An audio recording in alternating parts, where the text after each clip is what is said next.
ಅತಿವೃಷ್ಟಿಯಲ್ಲಿ ಆಗಿರ್ತಕ್ಕಂಥ ಸಮಸ್ಯೆಗಳನ್ನು ಅರಿತುಕೊಳ್ಳುವಂಥ ಪ್ರಯತ್ನ ಮಾಡಿದ್ವಿ.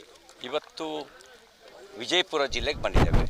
ವಿಜಯಪುರ ಜಿಲ್ಲೆಯಲ್ಲೂ ಕೂಡ ವಿಶೇಷವಾಗಿ ತೊಗರಿಬೇಳೆ, ಹತ್ತಿ ಮತ್ತು ಕಬ್ಬು ಇಷ್ಟು ಕೂಡ ಬಹುತೇಕ ನಾಶವಾಗಿದೆ. ತೊಗರಿಬೇಳೆ ಅಂತೂ ಏನೂ ಕೈಗತ್ತಿಲ್ಲ. ಹತ್ತಿನೂ ಅದೇ ಪರಿಸ್ಥಿತಿ ಇದೆ. ಸಬ್ಮರ್ಜ್ ಆಗಿರೋ ಏರಿಯಾಗಳಲ್ಲಿ ಬದುಕೇ ಕಷ್ಟ ಅನ್ನೋ ಸ್ಥಿತಿ ಇದೆ. ನಾನು ಮುಖ್ಯಮಂತ್ರಿಗಳಿಗೆ ವಿನಂತಿ ಮಾಡ್ತೇನೆ, ಮುಖ್ಯಮಂತ್ರಿಗಳೇ, ನೀವು ಏನೋ ಆಕಾಶದಿಂದಲೇ ಬಂದವರಲ್ಲ, ಜನರ ನಡುವೆಯಿಂದಲೇ ಬಂದವರು. ನೀವು ಆಕಾಶದಲ್ಲಿ ಹಾರಾಡಿದರೆ ಸಮೀಕ್ಷೆ ಪರಿಪೂರ್ಣ ಆಗೋಕ್ಕೆ ಸಾಧ್ಯ ಇಲ್ಲ. ನೀವು ಹಾರಾಡ್ತಿದ್ದೀರಿ ಅಂಥೇಳಿ ನಿಮ್ಮ ಮಂತ್ರಿಗಳು ಅವ್ರು ತೂರಾಡ್ತಿದ್ದಾರೆ.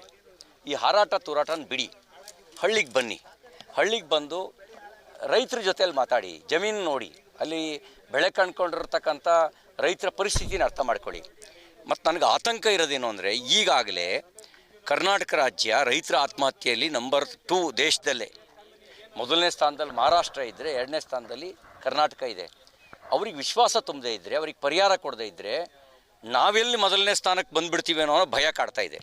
ಮೊದಲನೇ ಸ್ಥಾನಕ್ಕೆ ಅಭಿವೃದ್ಧಿಲಿ ಬರೋಣ, ಭ್ರಷ್ಟಾಚಾರದಲ್ಲಿ ಮೊದಲನೇ ಸ್ಥಾನಕ್ಕೆ ಬರೋದು ಬೇಡ, ರೈತರ ಆತ್ಮಹತ್ಯೆಯಲ್ಲಿ ಮೊದಲನೇ ಸ್ಥಾನಕ್ಕೆ ಬರೋದು ಬೇಡ. ನಾವು ಮೊದಲನೇ ಸ್ಥಾನಕ್ಕೆ ಬರಬೇಕು. ಕರ್ನಾಟಕ ಅದು ಅಭಿವೃದ್ಧಿಯಲ್ಲಿ ಮೊದಲನೇ ಸ್ಥಾನಕ್ಕೆ ಬರಬೇಕು, ಪ್ರಾಮಾಣಿಕತೆಯಲ್ಲಿ ಮೊದಲನೇ ಸ್ಥಾನಕ್ಕೆ ಬರಬೇಕು. ಭ್ರಷ್ಟಾಚಾರದಲ್ಲಿ ರೈತರ ಆತ್ಮಹತ್ಯೆಯಲ್ಲಿ ಬರೋದು ಬೇಡ. ಅದಕ್ಕೆ ನಾನು ಆಗ್ರಹ ಮಾಡ್ತೇನೆ, ತಕ್ಷಣ ಬೆಳೆ ಪರಿಹಾರವನ್ನು ಘೋಷಣೆ ಮಾಡಿ ಮತ್ತು ಅವರಿಗೆ, ರೈತರಿಗೆ ಅವ್ರ ಖಾತೆಗೆ ಜಮಾ ಮಾಡಿ. ಮನೆ ಕಳ್ಕೊಂಡವರಿಗೆ ಹಿಂದೆ BJP ಸರ್ಕಾರ ಇದ್ದಾಗ ಏನು 5 ಲಕ್ಷ ರೂಪಾಯಿ ಕೊಡ್ತಾ ಇದ್ವಿ, ಅದೇ ರೀತಿ 5 ಲಕ್ಷ ರೂಪಾಯಿ ಮನೆ ಕಳ್ಕೊಂಡವರಿಗೆ ಪರಿಹಾರ ಕೊಡಿ. ಆ ಪರಿಹಾರ ಕೊಟ್ಟು ಅವರಿಗೊಂದು ವಿಶ್ವಾಸ ತುಂಬಿ, ನಾವು ನಿಮ್ಮ ಜೊತೆಗಿದ್ದೀವಿ ಅಂತಕ್ಕಂಥ ವಿಶ್ವಾಸ ತುಂಬಿ. ಮೇಲೆ ಹಾರಾಡ್ಕೊಂಡು ಹೋಗೋದ್ರಿಂದ ಅದೊಂದು ನ್ಯೂಸ್ ಆಗ್ಬೋದು. ಇದರಿಂದ ವಿಶ್ವಾಸ ತುಂಬಕ್ಕಾಗಲ್ಲ. ವಿಶ್ವಾಸ ತುಂಬಬೇಕು ಅಂದರೆ ಭೂಮಿಗೆ ಬನ್ನಿ. ಆಯಿತು, ನಾನು ಕೇಳ್ತೀನಿ, MB ಪಾಟೀಲ್ರೇ, ನೀವೇನು ಮಾಡ್ತಿದ್ರಿ? ನಾವು ನಿಮ್ಮನ್ನು ಮಲಗಿದಿರಲ್ಲ ಅಂತ ಕುಂಭಕರ್ಣ ನಿದ್ದೆಯಿಂದ ಎಚ್ಚರಿಸೋದಕ್ಕೆ ಬಂದಿದ್ದೇವೆ. ನೀವೇನು ಮಾಡ್ತಾಯಿದ್ರಿ? ನೀವು ಜಿಲ್ಲಾ ಉಸ್ತುವಾರಿ ಸಚಿವರುಗಳು, ನೀವೇನು ಮಾಡ್ತಾಯಿದ್ರಿ? ನೀವು ಮಾಡಬೇಕಾದ ಕೆಲಸ ಅಲ್ವಾ ಇದು? ನಮ್ಮ ಹತ್ರ ಹೇಳಿಸ್ಕೊಂಡು ಮಾಡಬೇಕಾ? ನಮ್ಮಿಂದ ಹೇಳಿಸ್ಕೊಂಡು ಮಾಡಬೇಕಾ? ರೈತರಿಂದ ಹೇಳಿಸ್ಕೊಂಡು ಮಾಡಬೇಕಾ? ಕೇಂದ್ರ NDRF SDRF ಅನ್ನೋದು ಅದರ ನಿಯಮಗಳಿಗೆ ಪ್ರಕಾರ ಅನುದಾನ ಕೊಡ್ತಾ ಇದೆ, ಕೊಡುತ್ತೆ. ರಾಜ್ಯ ಸರ್ಕಾರ ಆ ಕೇಂದ್ರದ ಪಾಲಿನ ಜೊತೆಗೆ ತನ್ನ ಪಾಲನ್ನು ಕೊಡಬೇಕು. ನಾವು ಹಿಂದೆ 13,000 ಕೇಂದ್ರ ಸರ್ಕಾರದ ಪಾಲು ಕೊಟ್ಟರೆ, ನಾವು 13,000 ಕೊಟ್ಟು 26,000 ಕೊಟ್ಟಿದ್ವಿ. ಕೇಂದ್ರ ಸರ್ಕಾರ ತರಿ ಜಮೀನಿಗೆ 8,500 ಕೊಟ್ಟರೆ, ನಾವು 8,500 ಸೇರಿಸ್ಕೊಟ್ಟಿದ್ವಿ. ಕೇಂದ್ರ ಸರ್ಕಾರ 1 ಲಕ್ಷ ರೂಪಾಯಿ ಪೂರ್ತಿ ನಾಶವಾದ ಮನೆಗೆ ಕೊಟ್ಟರೆ, ನಾವು 4 ಲಕ್ಷ ಸೇರಿಸಿ 5 ಲಕ್ಷ ಕೊಟ್ಟಿದ್ವಿ. ನೀವು ಬೇರೆ ಬೇರೆದಕ್ಕೆ BJP ಸರ್ಕಾರದ ಉದಾಹರಣೆ ತಗೋತಿರಲ್ಲ, ತಗೊಳ್ಳಿ. ಅತಿವೃಷ್ಟಿಯಲ್ಲೂ BJP ಸರ್ಕಾರದ ಉದಾಹರಣೆನ ನಾವು ಕೊಟ್ಟಿರಲಿಲ್ವ? 5 ಲಕ್ಷನ ಒಂದು ಮನೆ ನಷ್ಟ ಆದವರಿಗೆ. ನಾವು ಕಡಿಮೆ ಹಾನಿಯಾಗಿದ್ದಕ್ಕೆ 1 ಲಕ್ಷ ಕೊಟ್ಟಿದ್ವಿ, ಮಧ್ಯಂತರ ಹಾನಿಯಾಗಿದ್ದಕ್ಕೆ 3 ಲಕ್ಷ ಕೊಟ್ಟಿದ್ವಿ, ಪೂರ್ಣ ಹಾನಿಯಾಗಿದ್ದಕ್ಕೆ 5 ಲಕ್ಷ ಕೊಟ್ಟಿದ್ವಿ. ನೀವೆಷ್ಟು ಕೊಡ್ತಾಯಿದ್ದೀರಿ? ಕೊಡಿ ನೀವು.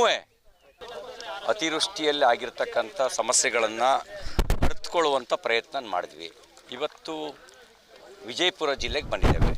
ವಿಜಯಪುರ ಜಿಲ್ಲೆಯಲ್ಲೂ ಕೂಡ ವಿಶೇಷವಾಗಿ ತೊಗರಿಬೇಳೆ, ಹತ್ತಿ ಮತ್ತು ಕಬ್ಬು ಇಷ್ಟು ಕೂಡ ಬಹುತೇಕ ನಾಶವಾಗಿದೆ. ತೊಗರಿಬೇಳೆ ಅಂತೂ ಏನೂ ಕೈಗತ್ತಿಲ್ಲ. ಹತ್ತಿನೂ ಅದೇ ಪರಿಸ್ಥಿತಿ ಇದೆ. ಸಬ್ಮರ್ಜ್ ಆಗಿರೋ ಏರಿಯಾಗಳಲ್ಲಿ ಬದುಕೇ ಕಷ್ಟ ಅನ್ನೋ ಸ್ಥಿತಿ ಇದೆ. ನಾನು ಮುಖ್ಯಮಂತ್ರಿಗಳಿಗೆ ವಿನಂತಿ ಮಾಡ್ತೇನೆ, ಮುಖ್ಯಮಂತ್ರಿಗಳೇ, ನೀವು ಏನೋ ಆಕಾಶದಿಂದಲೇ ಬಂದವರಲ್ಲ, ಜನರ ನಡುವೆಯಿಂದಲೇ ಬಂದವರು. ನೀವು ಆಕಾಶದಲ್ಲಿ ಹಾರಾಡಿದರೆ ಸಮೀಕ್ಷೆ ಪರಿಪೂರ್ಣ ಆಗೋಕ್ಕೆ ಸಾಧ್ಯ ಇಲ್ಲ. ನೀವು ಹಾರಾಡ್ತಿದ್ದೀರಿ ಅಂಥೇಳಿ ನಿಮ್ಮ ಮಂತ್ರಿಗಳು ಅವ್ರು ತೂರಾಡ್ತಿದ್ದಾರೆ. ಈ ಹಾರಾಟ ತೂರಾಟನ ಬಿಡಿ, ಹಳ್ಳಿಗೆ ಬನ್ನಿ. ಹಳ್ಳಿಗೆ ಬಂದು ರೈತರ ಜೊತೆಯಲ್ಲಿ ಮಾತಾಡಿ, ಜಮೀನು ನೋಡಿ, ಅಲ್ಲಿ ಬೆಳೆ ಕಂಡುಕೊಂಡಿರ್ತಕ್ಕಂಥ ರೈತರ ಪರಿಸ್ಥಿತಿನ ಅರ್ಥ ಮಾಡ್ಕೊಳ್ಳಿ. ಮತ್ತು ನನಗೆ ಆತಂಕ ಇರೋದೇನು ಅಂದರೆ, ಈಗಾಗಲೇ ಕರ್ನಾಟಕ ರಾಜ್ಯ ರೈತರ ಆತ್ಮಹತ್ಯೆಯಲ್ಲಿ ನಂಬರ್ 2 ದೇಶದಲ್ಲೇ. ಮೊದಲನೇ ಸ್ಥಾನದಲ್ಲಿ ಮಹಾರಾಷ್ಟ್ರ ಇದ್ದರೆ, ಎರಡನೇ ಸ್ಥಾನದಲ್ಲಿ ಕರ್ನಾಟಕ ಇದೆ. ಅವ್ರಿಗೆ ವಿಶ್ವಾಸ ತುಂಬದೇ ಇದ್ದರೆ, ಅವ್ರಿಗೆ ಪರಿಹಾರ ಕೊಡದೇ ಇದ್ದರೆ ನಾವೆಲ್ಲಿ ಮೊದಲನೇ ಸ್ಥಾನಕ್ಕೆ ಬಂದುಬಿಡ್ತೀವಿ ಅನ್ನೋ ಭಯ ಕಾಡ್ತಾ ಇದೆ. ಮೊದಲನೇ ಸ್ಥಾನಕ್ಕೆ ಅಭಿವೃದ್ಧಿಲಿ ಬರೋಣ, ಭ್ರಷ್ಟಾಚಾರದಲ್ಲಿ ಮೊದಲನೇ ಸ್ಥಾನಕ್ಕೆ ಬರೋದು ಬೇಡ, ರೈತರ ಆತ್ಮಹತ್ಯೆಯಲ್ಲಿ ಮೊದಲನೇ ಸ್ಥಾನಕ್ಕೆ ಬರೋದು ಬೇಡ. ನಾವು ಮೊದಲನೇ ಸ್ಥಾನಕ್ಕೆ ಬರಬೇಕು. ಕರ್ನಾಟಕ ಅದು ಅಭಿವೃದ್ಧಿಯಲ್ಲಿ ಮೊದಲನೇ ಸ್ಥಾನಕ್ಕೆ ಬರಬೇಕು, ಪ್ರಾಮಾಣಿಕತೆಯಲ್ಲಿ ಮೊದಲನೇ ಸ್ಥಾನಕ್ಕೆ ಬರಬೇಕು. ಭ್ರಷ್ಟಾಚಾರದಲ್ಲಿ ರೈತರ ಆತ್ಮಹತ್ಯೆಯಲ್ಲಿ ಬರೋದು ಬೇಡ. ಅದಕ್ಕೆ ನಾನು ಆಗ್ರಹ ಮಾಡ್ತೇನೆ. ತಕ್ಷಣ ಬೆಳೆ ಪರಿಹಾರವನ್ನು ಘೋಷಣೆ ಮಾಡಿ ಮತ್ತು ಅವರಿಗೆ ರೈತರಿಗೆ ಅವ್ರ ಖಾತೆಗೆ ಜಮಾ ಮಾಡಿ. ಮನೆ ಕಳ್ಕೊಂಡವರಿಗೆ ಹಿಂದೆ BJP ಸರ್ಕಾರ ಇದ್ದಾಗ ಏನು 5 ಲಕ್ಷ ರೂಪಾಯಿ ಕೊಡ್ತಾ ಇದ್ವಿ, ಅದೇ ರೀತಿ 5 ಲಕ್ಷ ರೂಪಾಯಿ ಮನೆ ಕಳ್ಕೊಂಡವರಿಗೆ ಪರಿಹಾರ ಕೊಡಿ. ಆ ಪರಿಹಾರ ಕೊಟ್ಟು ಅವ್ರಿಗೆ ಒಂದು ವಿಶ್ವಾಸ ತುಂಬಿ, ನಾವು ನಿಮ್ಮ ಜೊತೆಗಿದ್ದೀವಿ ಅಂತಕ್ಕಂಥ ವಿಶ್ವಾಸ ತುಂಬಿ. ಮೇಲೆ ಹಾರಾಡ್ಕೊಂಡು ಹೋಗೋದ್ರಿಂದ ಅದೊಂದು ನ್ಯೂಸ್ ಆಗ್ಬೋದು. ಇದರಿಂದ ವಿಶ್ವಾಸ ತುಂಬಕ್ಕಾಗಲ್ಲ. ವಿಶ್ವಾಸ ತುಂಬಬೇಕು ಅಂದರೆ ಭೂಮಿಗೆ ಬನ್ನಿ. ಆಯಿತು, ನಾನು ಕೇಳ್ತೀನಿ MB ಪಾಟೀಲ್ರೇ, ನೀವೇನು ಮಾಡ್ತಿದ್ರಿ?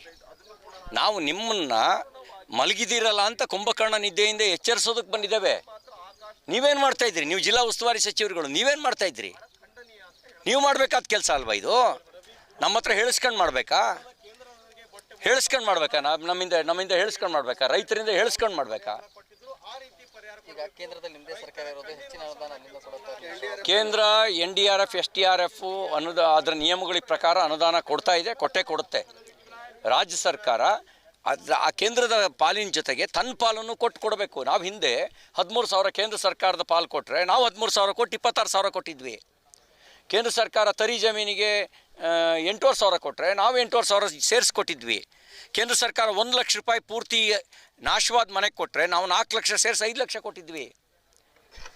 ನೀವು ಬೇರೆ ಬೇರೆದಕ್ಕೆ BJP ಸರ್ಕಾರದ ಉದಾಹರಣೆ ತಗೋತಿರಲ್ಲ, ತಗೊಳ್ಳಿ. ಅತಿವೃಷ್ಟಿಯಲ್ಲೂ BJP ಸರ್ಕಾರದ ಉದಾಹರಣೆನ ನಾವು ಕೊಟ್ಟಿರಲಿಲ್ವ? 5 ಲಕ್ಷನ ಒಂದು ಮನೆ ನಷ್ಟ ಆದವರಿಗೆ. ನಾವು ಕಡಿಮೆ ಹಾನಿಯಾಗಿದ್ದಕ್ಕೆ 1 ಲಕ್ಷ ಕೊಟ್ಟಿದ್ವಿ, ಮಧ್ಯಂತರ ಹಾನಿಯಾಗಿದ್ದಕ್ಕೆ 3 ಲಕ್ಷ ಕೊಟ್ಟಿದ್ವಿ, ಪೂರ್ಣ ಹಾನಿಯಾಗಿದ್ದಕ್ಕೆ 5 ಲಕ್ಷ ಕೊಟ್ಟಿದ್ವಿ. ನೀವೆಷ್ಟು ಕೊಡ್ತಾಯಿದ್ದೀರಿ? ಕೊಡಿ ನೀವೇ.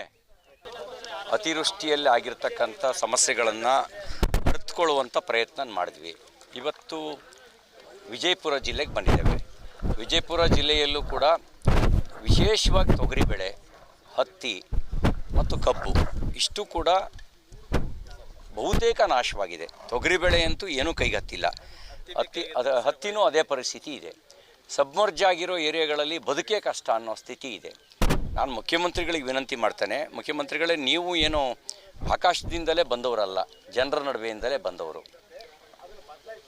ನೀವು ಆಕಾಶದಲ್ಲಿ ಹಾರಾಡಿದರೆ ಸಮೀಕ್ಷೆ ಪರಿಪೂರ್ಣ ಆಗಕ್ಕೆ ಸಾಧ್ಯ ಇಲ್ಲ.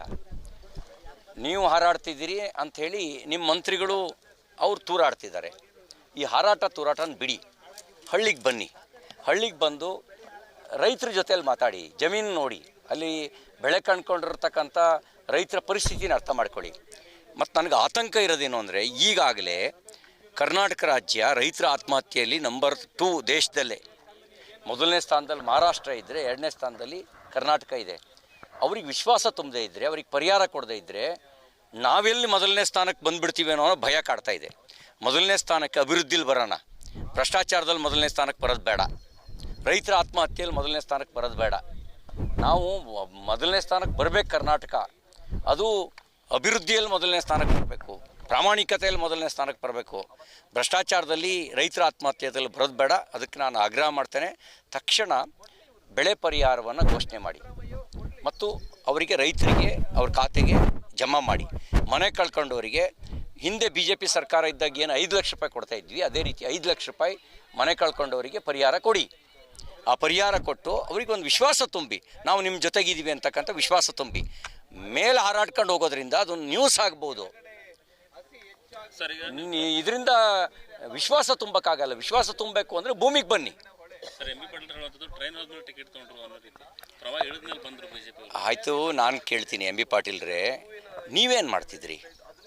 ನಾವು ನಿಮ್ಮನ್ನು ಮಲಗಿದಿರಲ್ಲ ಅಂತ ಕುಂಭಕರ್ಣ ನಿದ್ದೆಯಿಂದ ಎಚ್ಚರಿಸೋದಕ್ಕೆ ಬಂದಿದ್ದೇವೆ. ನೀವೇನು ಮಾಡ್ತಾಯಿದ್ರಿ? ನೀವು ಜಿಲ್ಲಾ ಉಸ್ತುವಾರಿ ಸಚಿವರುಗಳು, ನೀವೇನು ಮಾಡ್ತಾಯಿದ್ರಿ? ನೀವು ಮಾಡಬೇಕಾದ ಕೆಲಸ ಅಲ್ವಾ ಇದು? ನಮ್ಮ ಹತ್ರ ಹೇಳಿಸ್ಕೊಂಡು ಮಾಡಬೇಕಾ? ನಮ್ಮಿಂದ ಹೇಳಿಸ್ಕೊಂಡು ಮಾಡಬೇಕಾ? ರೈತರಿಂದ ಹೇಳಿಸ್ಕೊಂಡು ಮಾಡಬೇಕಾ? ಕೇಂದ್ರ NDRF SDRF ಅದರ ನಿಯಮಗಳ ಪ್ರಕಾರ ಅನುದಾನ ಕೊಡ್ತಾ ಇದೆ, ಕೊಡುತ್ತೆ. ರಾಜ್ಯ ಸರ್ಕಾರ ಆ ಕೇಂದ್ರದ ಪಾಲಿನ ಜೊತೆಗೆ ತನ್ನ ಪಾಲನ್ನು ಕೊಡಬೇಕು. ನಾವು ಹಿಂದೆ 13,000 ಕೇಂದ್ರ ಸರ್ಕಾರದ ಪಾಲು ಕೊಟ್ಟರೆ ನಾವು 13,000 ಕೊಟ್ಟು 26,000 ಕೊಟ್ಟಿದ್ವಿ. ಕೇಂದ್ರ ಸರ್ಕಾರ ತರಿ ಜಮೀನಿಗೆ 8,500 ಕೊಟ್ಟರೆ ನಾವು 8,500 ಸೇರಿಸ್ಕೊಟ್ಟಿದ್ವಿ. ಕೇಂದ್ರ ಸರ್ಕಾರ 1 ಲಕ್ಷ ರೂಪಾಯಿ ಪೂರ್ತಿ ನಾಶವಾದ ಮನೆಗೆ ಕೊಟ್ಟರೆ ನಾವು 4 ಲಕ್ಷ ಸೇರಿಸಿ 5 ಲಕ್ಷ ಕೊಟ್ಟಿದ್ವಿ. ನೀವು ಬೇರೆ ಬೇರೆದಕ್ಕೆ ಬಿ ಜೆ ಪಿ ಸರ್ಕಾರದ ಉದಾಹರಣೆ ತಗೋತಿರಲ್ಲ, ತಗೊಳ್ಳಿ. ಅತಿವೃಷ್ಟಿಯಲ್ಲೂ ಬಿ ಜೆ ಪಿ ಸರ್ಕಾರದ ಉದಾಹರಣೆನ ನಾವು ಕೊಟ್ಟಿರಲಿಲ್ವ? 5 ಲಕ್ಷನ ಒಂದು ಮನೆ ನಷ್ಟ ಆದವರಿಗೆ. ನಾವು ಕಡಿಮೆ ಹಾನಿಯಾಗಿದ್ದಕ್ಕೆ 1 ಲಕ್ಷ ಕೊಟ್ಟಿದ್ವಿ, ಮಧ್ಯಂತರ ಹಾನಿಯಾಗಿದ್ದಕ್ಕೆ 3 ಲಕ್ಷ ಕೊಟ್ಟಿದ್ವಿ, ಪೂರ್ಣ ಹಾನಿಯಾಗಿದ್ದಕ್ಕೆ 5 ಲಕ್ಷ ಕೊಟ್ಟಿದ್ವಿ. ನೀವೆಷ್ಟು ಕೊಡ್ತಾಯಿದ್ದೀರಿ? ಕೊಡಿ ನೀವೇ.